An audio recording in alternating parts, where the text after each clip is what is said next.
bau anjing nih. Pokoknya bau banget guys.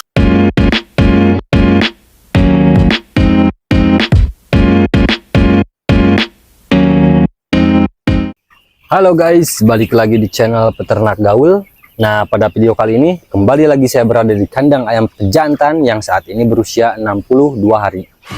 Dan ini ayam sisa guys. Jadi total semuanya yang bawah sama yang atas itu kurang lebih ada 2.300 ekor lagi. Dan kemungkinan sore ini juga bakalan diambil lagi, dipanen lagi. Tapi sekarang kita lihat dulu ke sebelah sini. Ayam sisa. Dan pada video kali ini saya ingin membahas seputar sekam. Nih, kalian bisa lihat. Ini salah satu faktor ayam sakit. Jadi faktor kenapa ayam sakit salah satunya adalah dari sekam yang basah. Kalian bisa lihat sini mendekat. Ini dikarenakan nepel yang bocor tuh. Ini salah satu faktor utama penyebab ayam itu sakit. Itu bisa dari mulainya krek, koksi, banyak faktor ya sebenarnya yang menyebabkan penyakit. Cuma salah satu yang paling sering terjadi penyakit itu datang adalah ketika kita tidak sadar bahwa sekam yang ada di kandang pejantan ayam pejantan itu lagi sedang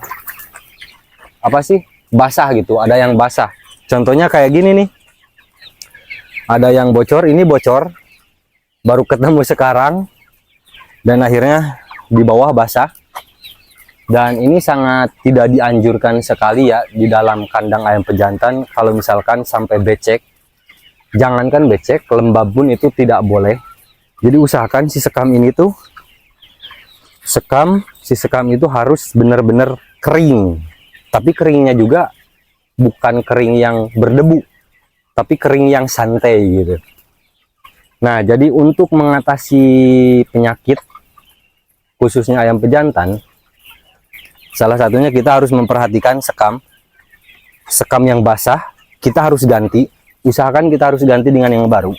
Jadi semacam yang ini, yang barusan ini lihat, ini kan saya untuk sementara saya auri dulu pakai sekam yang ada di pinggirnya, ditaburi dulu. Nah, nanti bakalan saya angkat, kemudian bakal ganti yang baru. Soalnya ini kalau misalkan nggak diangkat, ini bau banget nih, bau anjing nih. Pokoknya bau banget guys. Jadi usahakan kalian kalau menemukan sekam yang basah ataupun sekiranya lembab gitu, kalian harus benar-benar mengganti sekam itu guys. Karena ini faktor yang sangat fatal sekali ya untuk urusan sekam. Jadi model sekam yang seperti yang tadi itu usahakan harus diganti ataupun diangkat. Jadi demi menjaga kesehatan ayam pejantan ya, selain daripada kita memberikan pakan, minum, vitamin, pencegahan, kita juga harus memperhatikan dari mulai sekam, penyemprotan, penggantian sekam, ataupun bisa kalian balikan sekam. Ini untuk cara mencegah datangnya penyakit, salah satunya ya seperti itu.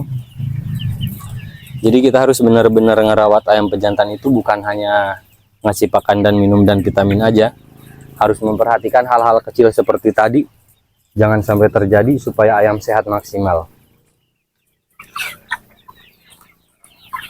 Buat kalian yang ingin bertanya, kalian bisa tulis di kolom komentar guys.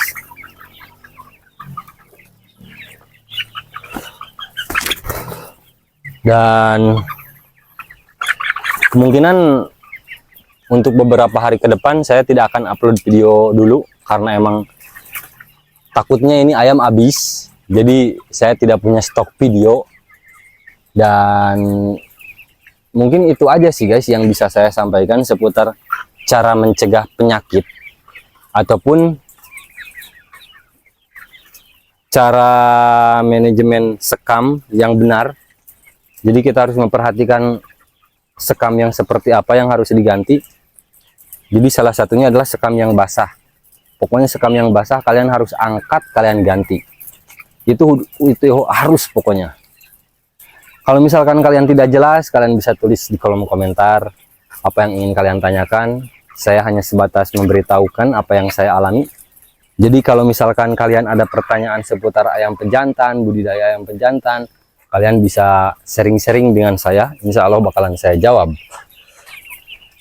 Dan kalian bisa dengar sendirilah. Ini si ayam tuh sakit dari umur 42 hari karena emang sebenarnya manajemennya sih udah sesuai SOP yang saya terapkan gitu. Cuma karena mungkin emang faktor cuaca mempengaruhi juga. Jadi selain kita menerapkan SOP, kita juga tidak bisa melawan alam. Jadi kalau misalkan alam udah berkata ayam sakit, ya sakit gitu.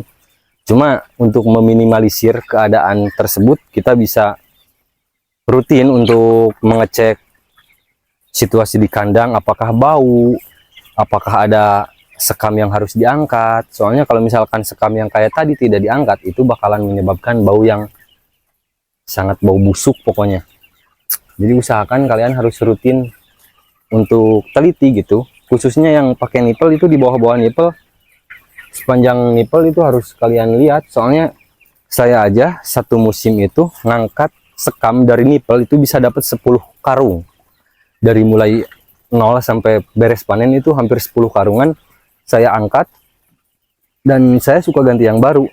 Soalnya bawah nipel itu apalagi kalau ayam sakit itu sangat riskan si sekamnya berjamur ataupun sekamnya itu basah gitu, dan itu sangat bau busuk sekali.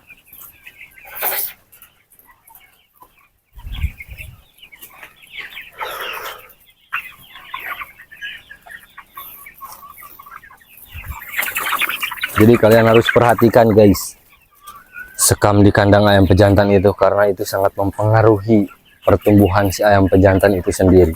Jangan sampai kalian kalau misalkan menemukan pakan yang basah seperti tadi, kalian menyepelekan ataupun besok aja. Nah itu jangan. Kalau udah menemukan sekam yang udah basah, langsung eksekusi hari itu juga. Jangan sampai si ayam kebauan gitu, soalnya kita aja sebagai manusia kalau bau kan nggak enak.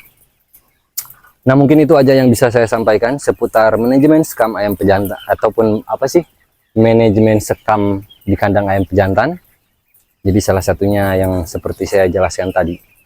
Jangan lupa dukung channel Peternak Gaul dengan klik tombol subscribe. Assalamualaikum warahmatullahi wabarakatuh.